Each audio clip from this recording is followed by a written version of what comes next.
Today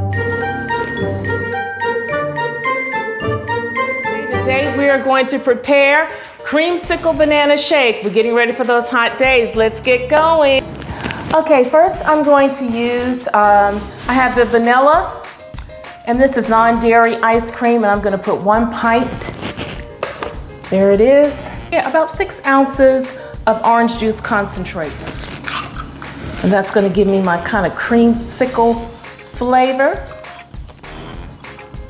Ooh, about 1/4 of a cup of mandarin oranges. So this is mandarin oranges in its own juice, or you can get them in the little 6-pack.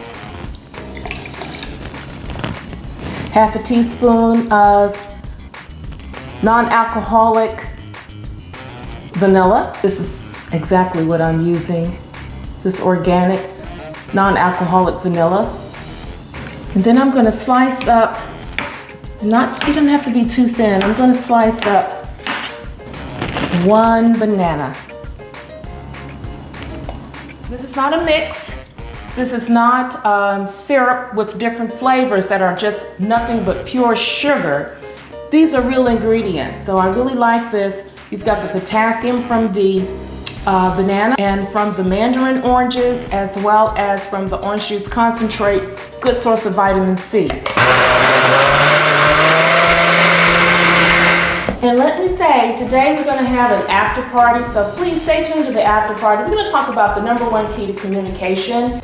You can treat yourself to a creamsicle banana shake and know that you've got some good, real ingredients in it. Here's the creamy banana shake.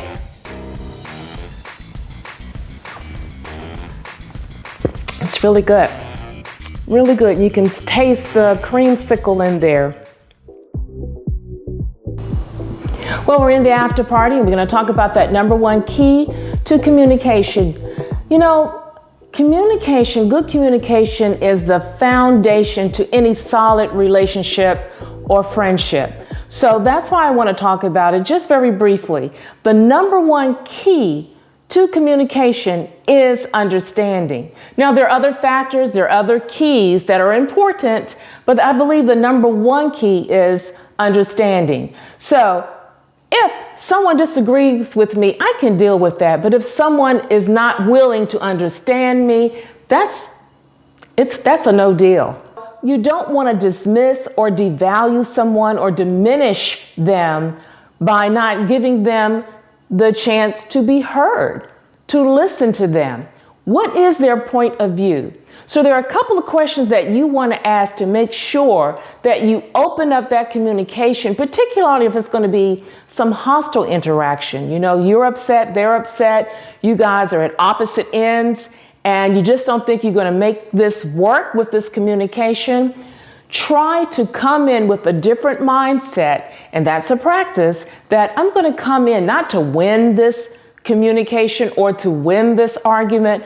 I'm going to come in because I want to understand your point of view. And if you come in that you want to understand my point of view, value me and not diminish me, give me respect, then that's a good solid foundation to any conflict that we may have. Because I always say conflict can be resolved. And it's not the conflict that's the issue, but it's how you resolve it. And most of my training has been done in conflict resolution. A number of my training has been done in tough talks, you know, how to have winning communications. And my background is in public health, but in public health, we had to learn about counseling techniques, behavior modification, and varying ways to communicate. So I want to share with you, these are some questions that you want to ask to better understand that person, to get to the bottom line of really what the issue is. Because once again, we can disagree, but we can disagree agreeably. But what we can't do is not want to hear what the other person has to say, is not want to understand what the other person has to say. Now, that is not tolerable. How do you see it that way? You know, you're having this encounter with them. Well, how do you see it that way? Why do you feel that way?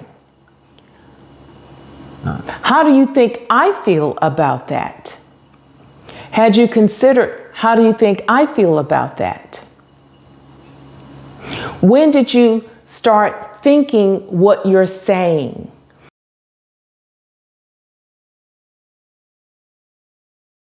Those are some questions that you want to ask to pull out from that individual so you can get a better understanding of what their perspective is.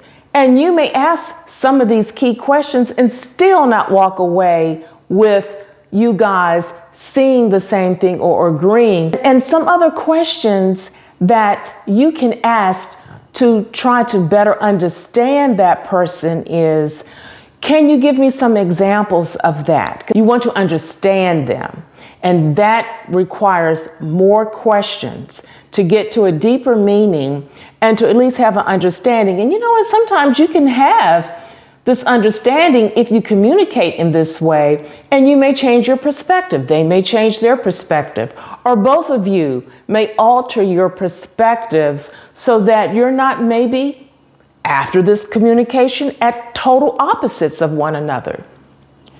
So that's what I would like to be done, and that is what's necessary in order to have a good foundation to your friendship or your relationships, is going into them, and particularly when you know there may be a hostile encounter, you're upset, they're upset about something, you're at complete opposite ends. Let's say you and your spouse don't agree on how you're going to discipline the kids. You and your spouse don't agree on how you're going to manage your funds, and you're going through some financial challenges. This is when we need to have communications to understand one another. You may walk away with a better perspective and a better ability to disagree, but disagree agreeably. Well, I'm Das.